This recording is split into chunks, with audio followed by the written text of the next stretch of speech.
have taught class every single Tuesday night for 3 and almost a half years. Is that cool or what? Yeah. Sometimes people say, Doc, I don't want to come to the arthritis class. And I'm like, why? And they say, because I went to it way back when I first started 3 years ago. I said, guess what? It's going to be different. Because whatever I'm learning and whatever I'm feeling and whatever I'm studying is going to dictate how this conversation goes. And trust me, my team will tell you the same thing. Every single Monday we're studying research. So this conversation is always going to change and it's always going to get good so that when you leave here you feel better. One of my patients asked me, he said, oh, Doc, do I really have to go to class? I said, if you want to get healthy, you should come to class. Because I wrote down this quote, education sets every value system. Right? So if you don't have any value or structure to get healthy or well, then you might not. Agree? So education sets the structure for your value system, and that's why I want you to be here so much. Not for me, but for you, so you can leave here and get healthy. Right? I know that people who come to class get better faster, and they stay better what? Longer. They need less of me, and they get more of themselves. I was hoping someone was going to finish that conversation. So the arthritis talk. I don't know. There's some heavy hitter classes that draw big crowds. Arthritis can be a heavy hitter class. I taught this at the Ben Senior Center, I think 2 years ago. And the question that the woman asked me who set the talk up, she says, hey, you're a chiropractor, Doc. So what gives you the confidence or the right to teach a class on arthritis? Because chiropractors are typically what? You guys have heard it. She called me a quack. Bone breakers? Yeah. Quacks, bone doctors, backtrackers. They're doctors of the back, right? Don't get me started on the quack thing. I'll tell you where that came from. I'll tell you after class, and you're going to go, whoa. So we're typically doctors of the back. But I'm going to tell you that my ability to teach a class on arthritis gives your dentist the same ability to teach you about tooth decay. Or gives your auto mechanic the same identity or right to teach you about rust on your car. I don't fix arthritis at all. Just like your dentist doesn't fix the fact that you have tooth decay. They drill it out and get rid of it, but they don't fix the reason that you got it. You get that? So I don't fix arthritis, so I love when people come to my class that don't have arthritis, because I say, you're in a good spot. If you're here because you have arthritis, it's not that it's too late, it's just that I wish that I could have been standing here in front of you 30 years ago. So if you have arthritis, next time we teach a class on arthritis, you should bring your kids. I'm not joking. And if you have arthritis and you go to the chiropractor, guess who else should be going to the chiropractor with you? Your husband, yeah. Your kids and your husband and your family. Right? If we stop the problem before it ever shows up, we've prevented it from ever showing up. If we wait till it's there, now we have a longer road ahead of us. And it's just the truth. Cool? Arthritis. Woo, that was an intro. So, arthritis. I'm not going to go over the scary stats and figures and everything. Let's skip through them. You guys know arthritis is no bueno, right? I'm not going to go over all the scary stuff. If you want this handout, come and grab me and let me know. I'll give you, I have a copy right here. I'll give this copy to someone. Just know that arthritis, according to some studies, affects 1 in 5 people. According to other studies, it affects 50 million Americans. Like, this is some serious stuff. Yeah? This study right here said 1 in 2 people are going to develop osteoarthritis. And I'm going to cover all the different types of arthritis in a minute. But half of people get osteoarthritis. Like, what? I'm going to tell you that that's not an accurate statement if you know that the body's not designed to break down, is it? Is the body designed to be healthy, or is the body designed to be sick and breaking down? It's designed to be healthy. It's just that when it doesn't have what it needs, it does what? It gets sick and breaks down. Okay? So just know that these are scary things. Rheumatoid arthritis is even scarier. Raise your hand if you've heard of rheumatoid arthritis or know someone who has it. It's not good. Your body's attacking yourself. Arthritis is responsible for $128 billion healthcare dollars a year. Now, I'm not a mathematician, and I don't even consider myself as being really good with numbers. Okay? I'm really not. My wife, she's darn good with numbers.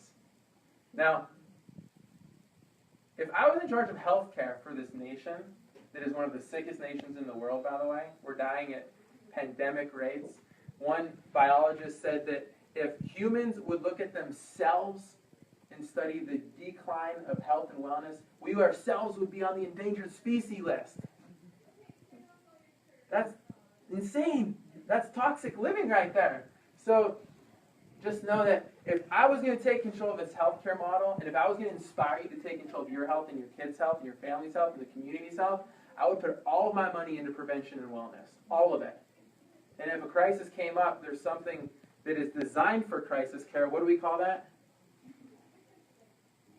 Insurance. Think of your health insurance the same way you think of your car insurance. I've never met a company that wanted to pay for your oil to get changed, or your tires to get rotated, or new tires in your car, or a new fuel pump. Health insurance should be thought of as the exact same way. You put your money into your health to stay well and prevent stuff like arthritis, and when a crisis comes up, then maybe you have to turn and lean on a friend like insurance. But do you see how those have been switched? I would make sure that we were spending that $128 billion on something like prevention. Call me crazy, I think it just makes sense to me. Someone who doesn't understand numbers. So there's three major types of arthritis, okay? And here they are. If you want the slides, come and get them. Inflammatory, metabolic, and osteo.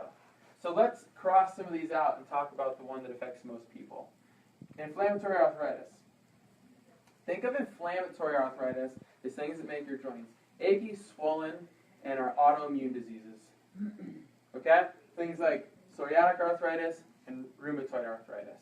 This is when your body, and science has no idea why, but it's when your body is attacking itself. Sounds like a problem, doesn't it? The thing that is designed to keep you well is attacking you, potentially making you more sick. But I think the body's so smart that it's doing that because there's something else wrong. Because the body's designed to be sick or well? Well. So if your body's attacking itself, there's something else going on that we're missing. Okay? I don't want to spend all day talking about inflammatory, but metabolic is another type of arthritis. Who's heard of gout? Who gets gout? Rich people who eat lots of food, or poor people who don't eat a lot of food? Rich people. I shouldn't have said it like that. But what I want you to understand is that back in centuries and centuries ago, it was the wealthy arthritis. Because kings and queens and people who ate meat and drank lots of wine and things are the ones who got arthritis. So your diet is responsible for this type of arthritis. If you correct your diet before it attacks the bones and joints, you can reverse it. If you want to ask me questions about that after class, please do, because you can even go and look up diets to get rid of things like gout. It's diet related. Everyone with me? The key is don't let it get to that point, because you can have so many toxins in your body that the joints get eaten up. I want to spend most of the day talking about osteoarthritis, and I want to take a couple breaks in between. I talk fast because I have half hour with you, and I started late, which is my deepest apology. So I want to spend most of my time talking about osteoarthritis because I love women, and I love my wife, and osteoarthritis generally affects more women than men. And there's other things that affect more men. But those of you who are women, it's not, just know that more women are affected by it than men, is what I'm trying to say. Okay? Everyone take a big breath. Let's have a laugh here. So this is a guy going to the doctor, and he said, that sounded very healthy. But what I said is I wanted to listen to your heart. And this guy wrote the fart. Can you guys see that? That's pretty funny. Yeah, it sounded pretty healthy. That's a healthy fart. All right. Let's go on. Let's not get into all the sad, dark numbers here. We know that it's a big deal. Correct? More scariness, 128 billion. Now, here's what happens in your body. Are you guys ready for this? We're talking about osteoarthritis. Raise your hand if you've heard of osteoarthritis. Generally caused by wear and tear and lack of proper maintenance of your skeletal system. 100% preventable? Yes, preventable. Usually, almost 99.9% of the time. So, here's what we have. Here's you. And something happens. like you have stress from sitting at your work with poor posture all day, every day for 40 years on your computer. And your body goes from nice, great upright body to normal posture to 30 years of sitting at your desk looking at spreadsheets to this. This is sick posture, and we know that sick posture creates sick people and leads to breakdown, dysfunction, and decay. Okay? So trauma doesn't have to mean that you got hit by a car. Trauma can mean that you did a repetitive motion that was not healthy for decades. And that, to be quite honest with you, is probably more toxic than slipping and falling. Cool? All right. So, even things like weight gain. You're stressing your body out. The joints are dysfunctional. Now, we know that things that are alive are generally moving or not moving? Moving. I like to fish. So if I'm going to fish, I'm going to fish in a river that's flowing and has lots of oxygen, not in a pond that's covered with slime and doesn't move. Agreed?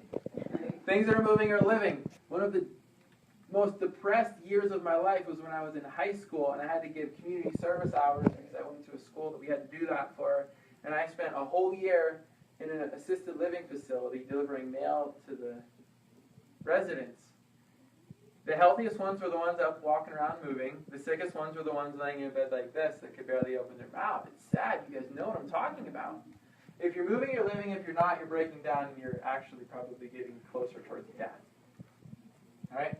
There's an injury, can be sustained over a long period of time. It can be chronic or it can be acute.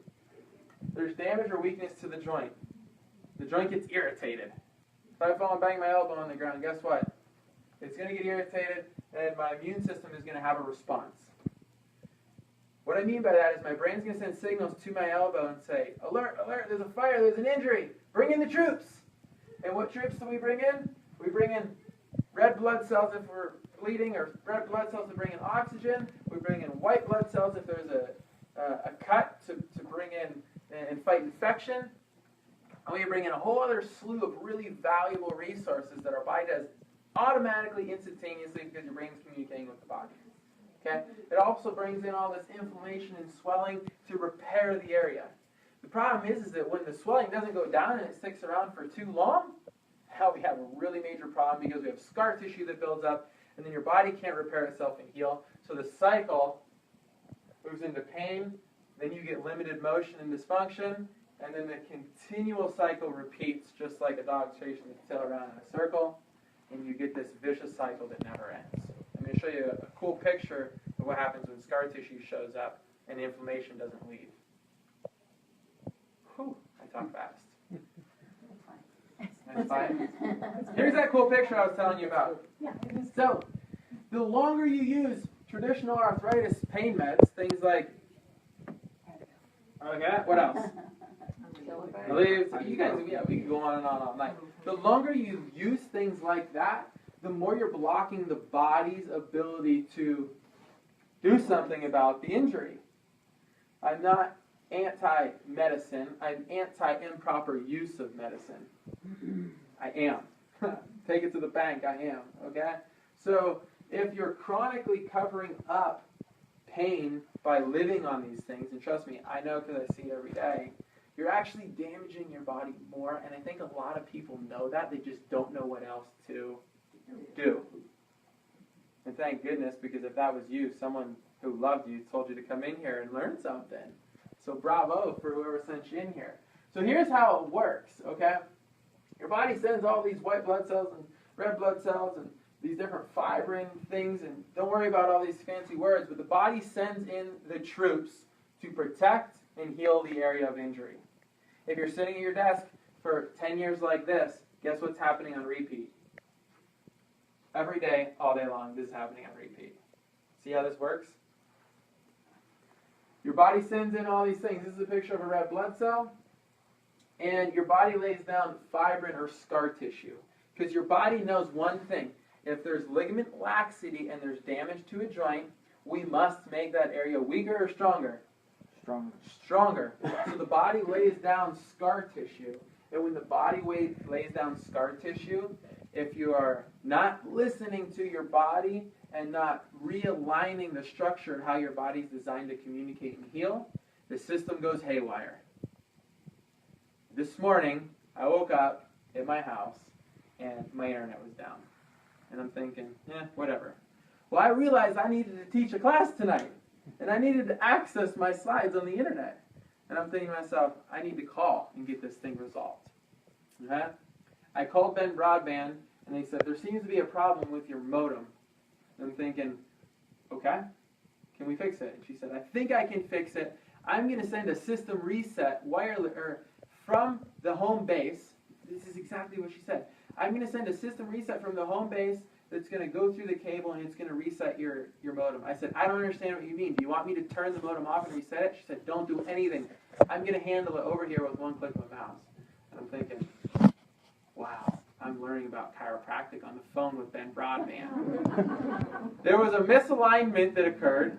The system went haywire. It was sending aberrant signals to the computers in the house, and nothing would work. Some lady, I don't even know where the headquarters was, probably off of 97, probably 5 miles away, clicks a mouse, sends a reset, a system interrupt, to my house, through the wire, it resets the modem, and she goes, you're live. And I was like, not a chance, this lady's crazy. Flipped up my computer, boom, I'm live. She goes, I also identified that whoever set your modem up for you last Friday had the settings wrong. She said, you were crawling at a slug's pace. I said, I don't know what you're talking about. She goes, you were burning 18 megabytes per second. You were paying for a 100 megabytes per second package. She says, do you know what that means? I said, I was going slow. I should be going fast. She said, that's all you need to know. I said, this is chiropractic. There was an error in the system. She created a pattern interrupt. She rebooted the system, made the system function better. Now I'm live. You get what I'm saying? This is an example of when your system goes haywire. The saddest thing is that when you get over the age of 50, science tells us that over the age of 50, if you don't figure out how to decrease the glitch in the system, this cycle of inflammatory response goes haywire because your body is fighting to try and stay balanced. Okay? So the older you get, the more trauma you have and the less ability you have to make changes to fix the glitch in the system, the more your system can go haywire. So scar tissue is formed anytime there's some kind of, repetitive motion or injury to an area where it's going to be repaired. Beautiful question. If the system goes haywire, the answer is yes. Science tells us that if there are misalignments of bones in the body, if there are glitches in the system, within 7 to 10 days, if you don't figure out how to take care of it, if your body doesn't self-correct or you don't get your chiropractic adjustment to get you back on track, within 7 to 10 days, your body's going to throw down scar tissue. I build my care plans for people based upon what science tells me. There's no guessing about what I'm choosing for your care plan. It's that once you become stable, how often do I recommend people get checked? Once a week. Because we can always stay ahead of this nasty little glitch in the system. Do you guys get that? Now, something interesting happened not that long ago. Science told us that arthritis is not directly caused by old age and wear and tear. And it's definitely not caused by, what happens if I drop this? What brought that down to the ground? Gravity. Osteoarthritis is not caused by gravity. It just sure does make it a lot worse, a lot faster. How did they find that out? They found arthritis in whales and dolphins.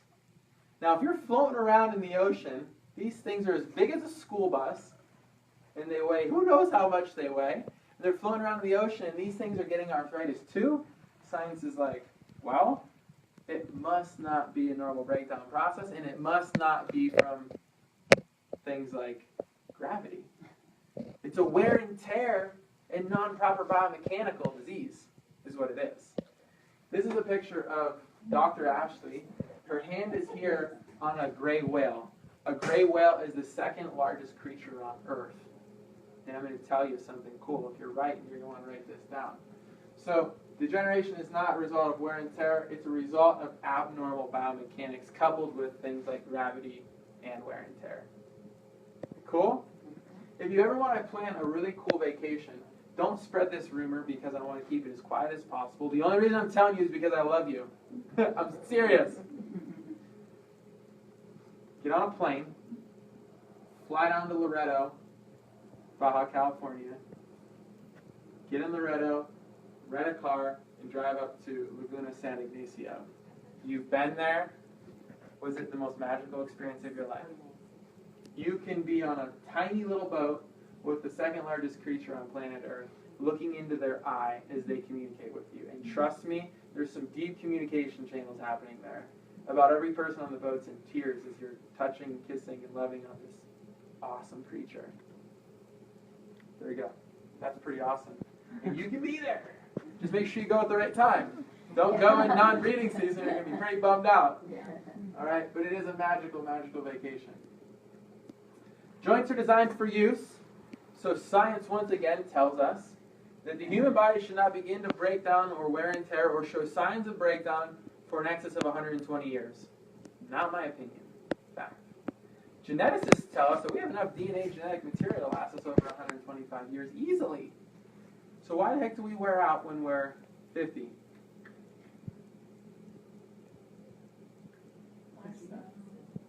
Lifestyle. It's lifestyle choices and the things that we're doing or not doing that are causing breakdown in our bodies. I love when people come in and say something intelligent to me and we get to have dialogue. A new patient last week came in right here when she was doing her doctor's report. She said, "I'm 55 years old, Dr. Andrew. I just got arthritis." And she said, "Everyone I know's got it, so whoop-de-doo." And I looked at her and I said, "Unfortunately, you have learned the wrong information because there is nothing normal about your body starting to break down when you're 56 years old. You have the systems in your body have created a haywire breakdown switch, and you're just stuck in a vicious cycle. The reality is that your body is designed to be healthy and well at 56. Science tells us we should live over 100. People tell me all the time, "I don't want to live to be 100. I say, "Great, but if you could and you could make this world a better place, wouldn't it be nice to do it without having breakdown and sickness and disease?" I think so. Okay? So there's nothing normal about arthritis when you're 50. It's only common. So there's a big difference between normal and common.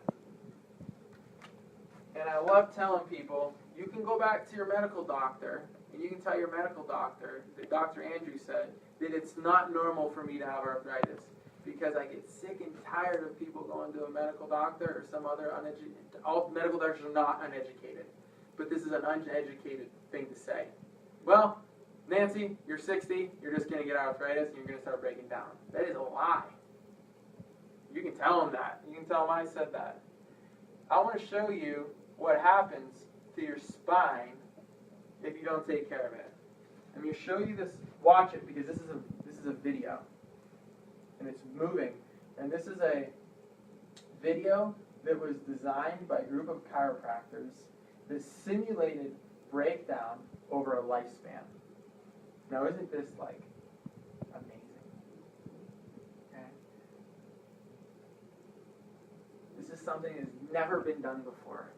And they molded dozens and dozens and dozens and dozens of x-rays. So, let me show you one more time, nice and slow, so that now you have an idea of what you're looking at. Here's a beautiful spine. There's a 40-degree curve in the spine. Science and neurologists call this the arc of what? Life. If you have a beautiful curve in your neck, you have the arc of life, which is what all neurology strives for. The problem is that as your body starts to break down, now I'll talk you through this. As your body starts to break down, you have wear and tear of normal things in life that you're unaware of because your body's not feeling pain, because the body breaks down silently, not with pain. If you leave it breaking down long enough, a symptom might show up, and if the symptom shows up and you do nothing about it, the symptom might go away. But unfortunately, your body continues to break down at rates faster than ever because it's sick and unhealthy. Gravity is now compressing the joints. The joints are shrinking. The vertebrae are actually twisting the wrong way, destroying your arc of life. The holes where the nerves come out that supply your thyroid, your neck glands, your tonsils, your eyes, your ears, your nose, your mouth are all getting crushed. Your body's breaking down. The signals from the brain can't get there. And one day you wake up and you're like this, and you're 60 years old, and you go, what the heck happened to me? And the reality is that you can't blame yourself for something you didn't know, but if someone would have told you, it would have made your life a lot better.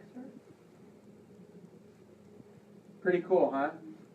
The good news is that if we can teach people how to keep this stuff out of their life, we can prevent it from ever happening. And have any of you ever wondered why we take care of so many children in this office? Preventative. Because I got sick and tired of people telling me, Doc, if it ain't broke, don't fix it. And I said, how the heck do you know if it ain't broke? And they said, because I don't have any pain. I don't need a chiropractor. I'm so grateful I've never needed a chiropractor in my life. And I look at them, and I take an x-ray of them, and they look like they've been breaking down for 50 years. And I say, you needed a chiropractor from the day you were born. Nobody ever taught you that, and now you're living a life that you're not able to have the optimal function and live the dreams that you're supposed to have. I got sick and tired of people telling me that they don't need chiropractic because they don't have pain. And only 10 to 30% of your body can feel pain. So everybody needs a good chiropractor like everyone needs to brush their teeth. So how can we prevent arthritis from showing up in the first place? Well, I have a nice little list here for you. You can optimize your cartilage health. After class, if you have questions on that, talk to me. You can take different supplements to keep the joint surfaces happy and healthy. But everything trumps supplements, or I'm sorry, a good diet trumps all supplements. Trust me. I take supplements when I'm not in my zone and eating the way that I should. Okay? Keep your joints moving. If they're not moving, they're what? Dying. She's been around for a long time. She knows all my words. You can finish my sentences for me, Nancy. I love it. Build muscle. So there was a study that was done that said that people in their elderly years who stretch and exercise and strength build their quadriceps muscles and hamstring muscles have healthier hip joints. Why do you think that would be the case? Because they have protection. If your body's aching, build a stronger muscular system and the body will have more support and it won't break down and ache as much. It's true, and we can talk about that for days and days and days. Reduce stress in your joints. One way of reducing stress in your joints is to get adjusted, surely, right? That's why you guys are all here. Movement is the key to life, so even if your body hurts, science tells us that you have to move. You don't need to go for runs every day if you hurt, but you have to do something that's moving. Lots of times when you go in to get surgery, if you go in to get surgery, how long do you lay on your back and not move for? Usually gets you up in the day. Yes, thank you. Sometimes you walk out of the hospital. But they don't have a long time. But in the 70s, they put you in traction, leave you in traction for a week. And they found that every single person that goes in traction and lays in traction for a week gets what? Worse. When I had surgery on my knee, I destroyed it. I woke up and the lady said, Andrew, wake up. And I opened my eyes and she said, get up. And I'm like, I am. She said, no, stand, walk. I was like, wow, cool. Okay? So strengthen and support the joints. The main key is we have to decrease inflammation. Now we're going into a nasty holiday season here. And what causes inflammation in the body? Sugar and stress. All of that is from yesterday, Halloween night, until the new year, going to go up or down? It's going to go up. So we can reduce inflammation, and you can protect the joints. Okay? So here's that one thing I told you about the World Health Organization teaching us that if we strengthen the muscles, then aches and pains go down. Okay? This is my arthritis inventory form. If you have someone who has arthritis and is breaking down and doesn't know what to do, talk to me. I'll give you the form, have them fill it out, and look at it with them and go, dude, you need a chiropractor. Or you need to decrease your inflammation. Okay? One more thing I want to tell you. It's hard to sometimes convince people about chiropractic because they think they should just be able to go once. You know. I thought that if I wanted to lose weight, I'd only have to eat one healthy meal too. Mm-hmm. It's a lifestyle. It's the truth. Yeah. I said that as a joke, but it's a lifestyle because I want you guys to understand that this process is a virtuous process if you dedicate yourself to it. Okay? We can talk all night about arthritis, but we're not. If you want my slides, come get them. A patient came into my office last week, and he came to his first talk, and he said, Doc, that talk was great. And I was thinking to myself, okay, because I had some questions for him. I said, did it change your life? And he said, it sure did make me think differently, but it didn't change my life. And I said, good. I said, it made you think differently? He said, yeah, I've been working in medical for 35 years. I was up all night trying to comprehend what you taught me in class because I've never heard this before. And I said, I want you to keep coming to class until you can tell me that it was transformational. Because an informational class is a lose. If you want information, you can find information on the internet. You can find it on your own. But I want you to come to class because I want you to walk out the door and go, dang, I feel like a new person. I feel changed. I feel transformed. And you can invite people to come here too. All right? If you have any questions or want the slides, just talk to me. I'll give them to you. All right? Thank you for being here. Okay? On an X-ray, how do you see the arthritis? Or can you see it on the X-ray? So when we take an X-ray, we get to look at the X-ray, which is a picture of you in a time and space. So you right now. And when we look at arthritis on X-ray, we look for how the bones and joints have changed shape.